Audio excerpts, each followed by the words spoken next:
The banking Guru channel में आपका स्वागत है। आज हम अपनी इस वीडियो में एक बहुत सेंसिटिव इशू के ऊपर डिस्कस करने वाले हैं।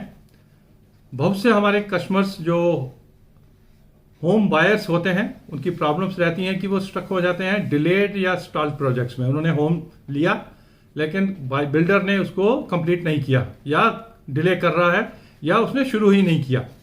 तो जो थोड़ा डिले होता है वो डिलेड प्रोजेक्ट आता है, जो शुरू ही नहीं किया उसको हम स्टॉल्ड प्रोजेक्ट कहते हैं। तो एक एनरॉक एक कंपनी है जिन्होंने एक रिपोर्ट रिसेंटली भेजी है, उसके हिसाब से 1,74,000 होम्स ऐसे हैं जो या तो डिलेड हैं या स्टॉल्ड हैं। 1,40,000 करोड़ पैसा इन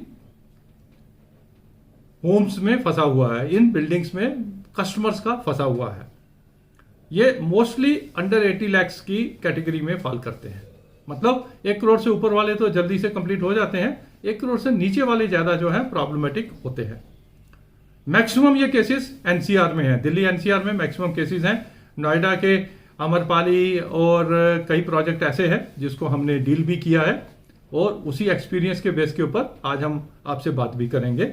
मुंबई में तकरीबन 41,000 केसेस हैं, एनसीआर में 1,13,000 ऐसे केसेस हैं। तो आइए देखते हैं, अगर हम किसी ऐसे प्रोजेक्ट में फंस गए हैं जो डिलेड है या स्टॉल्ड है तो हमें क्या क्या करना है। पहले डिलेड प्रोजेक्ट लेते हैं।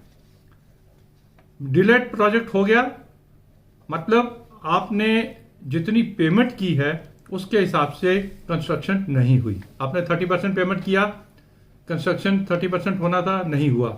अनदर 40% बिल्डर ने मांग लिया, आपको देना पड़ा और कंस्ट्रक्शन उसका नहीं हुआ।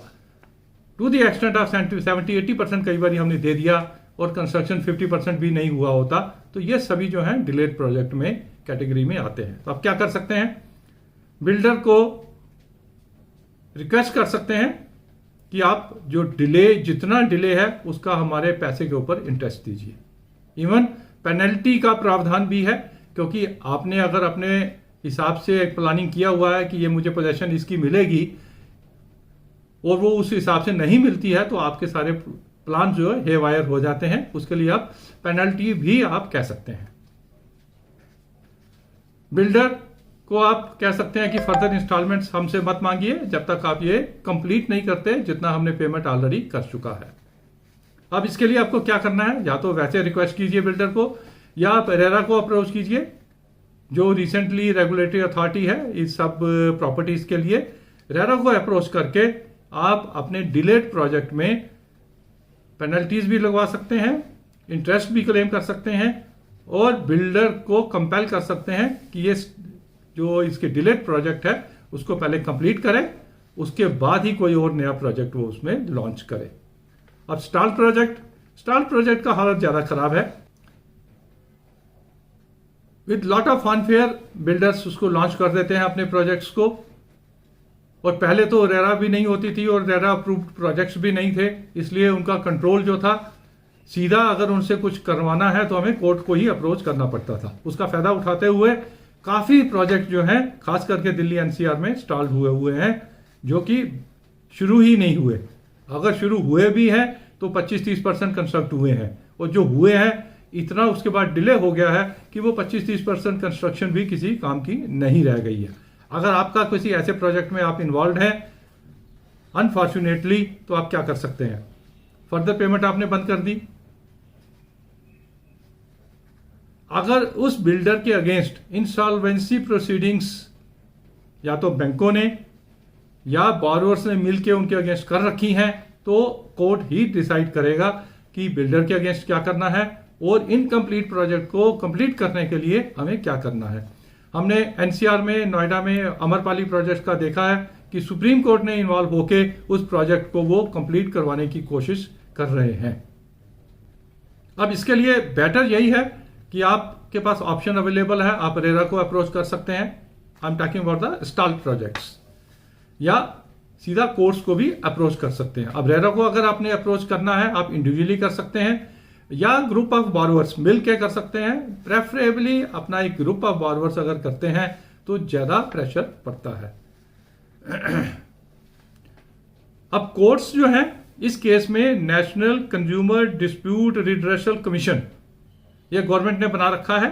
ये नॉर्मल कोर्ट ही है जिसे हम कंज्यूमर कोर्ट कह सकते हैं, NCDRC। अब इसके डिफरेंट लेवल्स हैं। जैसे अगर आपका 20 लाख तक से कम का लोन है तो आप डिस्ट्रिक्ट लेवल के NCDRC को अप्रोच करेंगे, या कंज्यूमर कोर्ट जिसे कहेंगे हम उसको अप्रोच करेंगे। 20 लाख से 1 करोड़ का अगर आपका लोन है तो स्टेट लेवल कंज्यूमर फोरम को आप अप्रोच करेंगे। 1 करोड़ से ऊपर है तो नेशनल लेवल के कंज्यूमर फोरम को आप अप्रोच करेंगे, और वो ही आपको हेल्प करवाएंगे। या तो बिल्डर को रिफंड करने के लिए बोल सकते हैं, या बिल्डर को प्रोजेक्ट कंप्लीट करने के लिए बोल सकते हैं, नहीं तो थ्रू दीज कोर्ट्स हम बिल्डर के अगेंस्ट इंसॉल्वेंसी प्रोसीडिंग्स भी फाइल करवा सकते हैं। अब ऐसे केस में डेफिनेटली आपका पीस ऑफ माइंड तो जाता है, पैसा भी गया हुआ होता है।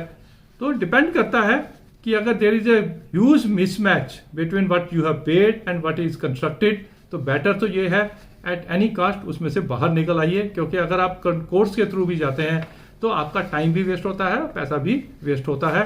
रिजल्ट्स आते हैं लेकिन एक लंबा प्रोसेस है जिसके लिए आप वेट करना पड़ता है आपको। Better it is at any cost आप उसको सेल कीजिए किसी भी कॉस्ट के ऊपर, और उस प्रोजेक्ट से बाहर निकल के आइए।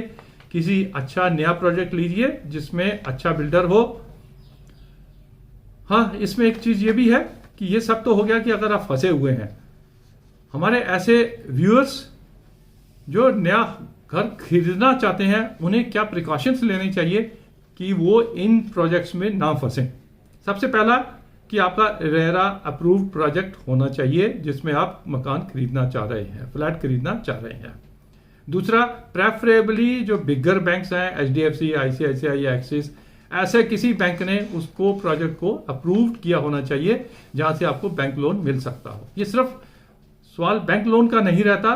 बैंक जब किसी भी प्रोजेक्ट को अप्रूव करते हैं तो उस बिल्डर की क्रेडिबिलिटी, उसका लीगल स्टेटस, उसके डॉक्यूमेंट्स और उसकी कैपेसिटी टू कंस्ट्रक्ट, ये सब चीजें देखते हैं। उसके बाद ही ये प्रोजेक्ट्स को अप्रूव करते हैं।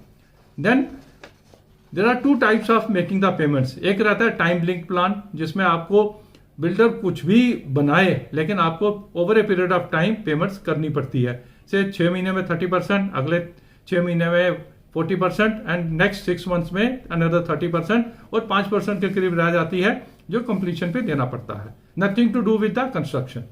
दूसरा स्कीम रहती है कंस्ट्रक्शन लिंक्ड पेमेंट्स, कि जितना जितना बिल्डर कंस्ट्रक्ट करेगा बैंक उसको वेरीफाई करेगा और उसके बाद पेमेंट्स करेगा। प्रेफरेबली उन प्रोजेक्ट्स में हम हाथ डालें, परचेज करें जिसमें कंस्ट्रक्शन लिंक्ड पेमेंट रहती है।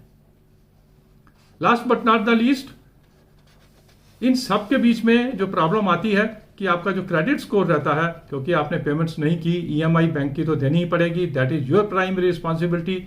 चाहे आप किसी डिलेड प्रोजेक्ट में फंसे हैं या स्टॉल प्रोजेक्ट में फंसे हैं, तो पेमेंट तो आपको ही करनी है जो बैंक लोन आपने लिया है। उससे क्या होता है, आपका क्रेडिट स्कोर खराब हो जाता है। लेकिन जब आप कोर्ट को अप्रोच करते हैं कि builder has delayed the project या स्टॉल किया हुआ प्रोजेक्ट है, तो मैनी ए टाइम कोर्ट्स जो हैं ये सिबिल को ये इंस्ट्रक्ट करते हैं कि ये customers none of their faults ये फंसे हुए हैं, तो इनका क्रेडिट स्कोर खराब ना किया जाए। तो ये कोर्ट की इंस्ट्रक्शन के बेस के ऊपर आप अपना क्रेडिट स्कोर खराब होने से बच सकते हैं। हमारी ये भी एक आपको सजेशन रहेगा कि प्रोजेक्ट चाहे स्टॉल्ड है चाहे डिलेड है, अपनी EMI जो है कंटिन्यूस देते रहिए, क्योंकि प्राइमरी रिस्पॉन्सिबिलिटी टू पे the loan still falls on you. तो ये था एक छोटा सा वीडियो हमारे ओन व्यूअर्स के लिए जो कुछ डिलेड स्टॉल प्रोजेक्ट में फंस जाते हैं या जो नया घर खरीदना चाहते हैं, उन्हें क्या प्रिकॉशंस लेने चाहिए। अगर आपके फर्दर कुछ क्वेश्चंस हो, you are welcome to ask दो क्वेश्चंस। हम कोशिश करेंगे उनको रिप्लाई भी करने की। Thank you very much for watching this video. Please subscribe to our channel so that in future also we can bring some good analysis and informative videos for you on banking and finance related topics. Thank you.